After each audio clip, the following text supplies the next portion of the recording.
From storyflo, this is your daily audio brief. Hey, it's Theo, August 16th. 5 things in tech that mattered this morning. Let's start with the one that surprised me most. Let's get into it. First, from IEEE Spectrum AI, the CPU comeback is upon us. AWS's engineers are suddenly being told to squeeze every last CPU cycle because the AI boom has flooded the cloud with GPU-heavy jobs. But the real bottleneck is showing up on the CPUs that handle the glue work. When an LLM starts calling tools, opening files, hitting a PIS, or running small helper models, the heavy lifting shifts to the processor cores, and those cores have been left out of the hype. Researchers at Intel and Georgia Tech ran a series of tests that revealed a pretty stark mismatch. GPUs sit idle while the CPU parses tool outputs, and the CPU sits idle while the GPU does the matrix math. By reshuffling the schedule so each piece runs on the right hardware, they squeezed up to a 1.8 times speed up in end-to-end latency for sustained agentic workloads. The problem compounds when you consider tokenization. Every time a tool returns data, the whole text stream gets retokenized, and with agentic models that can spawn thousands of subagents, the token count can balloon into the hundreds of thousands. Adding more CPU cores can slash the first token latency dramatically, sometimes sevenfold, because the tokenizer is a sequential, branch-heavy task that doesn't parallelize like the model inference does. All of this is nudging the whole industry to treat CPUs as a first-class resource again. Intel's server chips are sold out.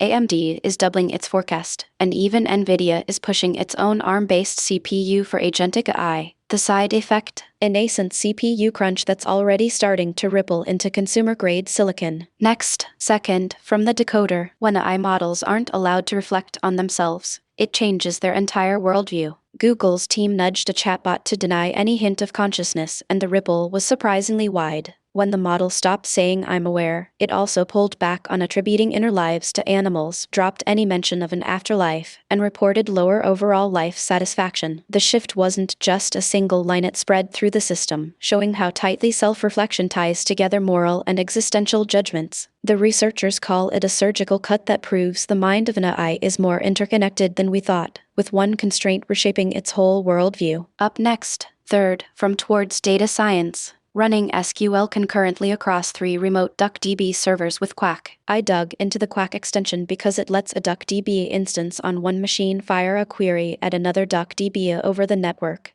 But it isn't trying to turn the whole thing into a distributed engine. The author spun up 3 identical EC2 boxes, each running its own DuckDB file, sales, customers, products, and installed the same Python virtual and Quack service on all of them. One box acts as the coordinator. It builds a tiny fragment for each SQL statement, spins a thread per fragment, and uses a barrier so every thread releases at the same moment. Each thread opens a local DuckDB connection, loads Quack, attaches the remote endpoint, and calls remote.query to run the statement on its worker. After all futures finish, the coordinator gathers the start offsets, durations, and result rows into a single output. The demo shows 10 million row tables on each node and a quick sample of the first 5 rows from each, proving you can run truly concurrent reads and writes across 3 remote DuckDB servers with just a few lines of Python. And then, fourth, from the decoder, 1 in 5 US workers now delegates tasks to AI instead of colleagues, survey finds. That's a pretty significant shift. What's interesting is that most of these workers aren't just using AI as a tool, they're actually handing off tasks to it with minimal editing. It's not just about augmenting their work,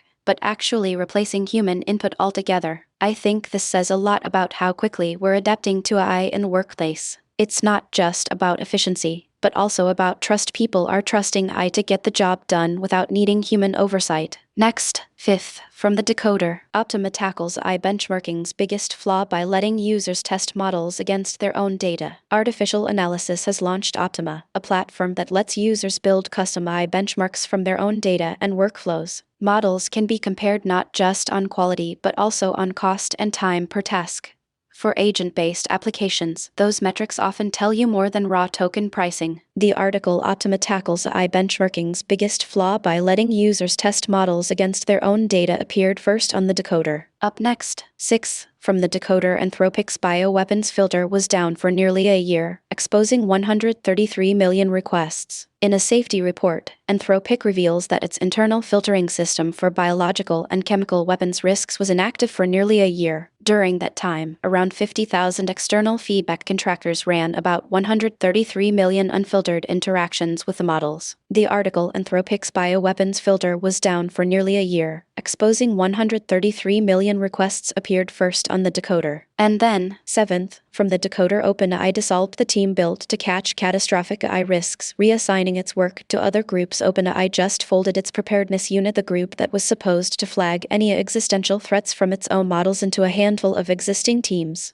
The shift isn't just a reshuffle, it means the dedicated safety pipeline is now scattered across product, research, and policy groups, each juggling its own priorities. A few of the original safety engineers have already walked out, citing concerns that the focus on catastrophic risk is being diluted. Internally, people are describing a low-grade anxiety, like a constant hum of responsibility that's hard to shake. Management says the work will continue, but the structural change signals a move away from a single, purpose-built safety silo toward a more integrated, albeit less visible, approach. That's it for today. Tomorrow morning, whatever the night brings, stay curious. That's your brief. Find every story and claim your own free feed at storyflo.com.